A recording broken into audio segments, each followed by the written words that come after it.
All right, so when I built these two coops, one for the guinea and one for the chickens, I used chicken wire. I wish I could have afforded this stuff, which is hardware cloth, and this stuff's really expensive, so that's why I couldn't use it. These are 1/2 inch square, and if you can use this on your chicken coop, I think it's way better. And the cool thing about this is I've seen some people paint this black.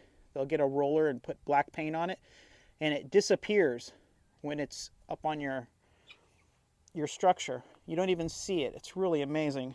Anyway, I use chicken wire, and I run the chicken wire and I staple it along there, along the bottom, along the side, and then it comes across here.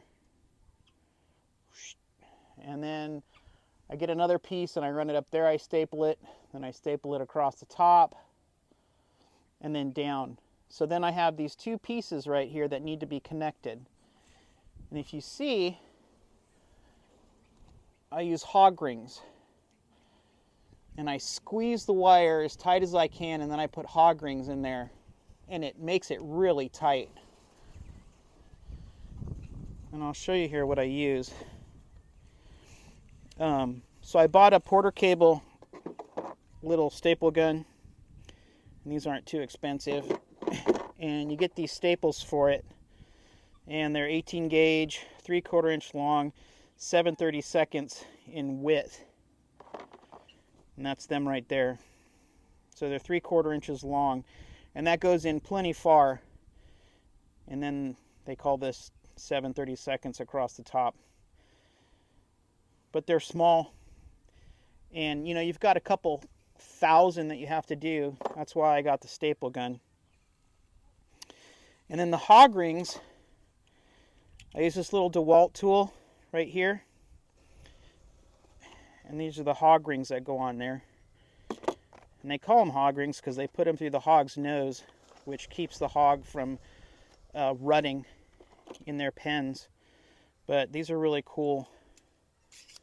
They just drop right in. And then you get two pieces of wire and these little teeth right here. And then you squeeze it and it makes a ring. And it connects the wire up together. I'll show you what I did. So for instance, I stapled the wire onto my box, and then I put this piece of trim board over the wire so it holds all the wire together on the box. So I put the wire on, stapled it, and then I put the trim board over it. And here you can see where I had two pieces of wire, and I squeezed them together and I put the hog rings on each one, and it just makes a really nice tight fence. So I have 2x6s down there that I stapled the wire on the inside, and then it comes up and then I squeeze it together. I have a 2x6 up here. I stapled the wire on the inside, and here you can see where I put the hog rings on to hold two pieces of the wire together. And it just works out really well for me. Like I said, I wish I was able to afford to use that hardware cloth.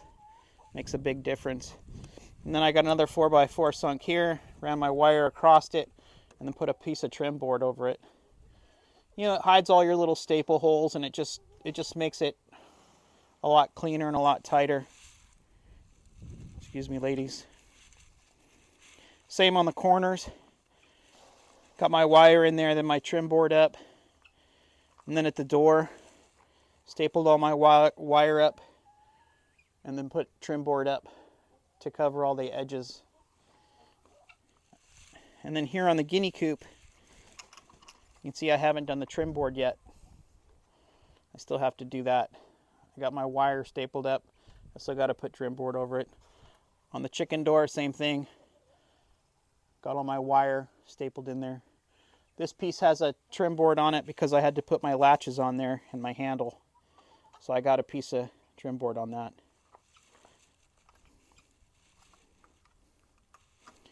Anyway, so that's what I use. The little Dewalt hog ring tool and the hog rings. And, I'll have a link down below if you want to check those out. All right.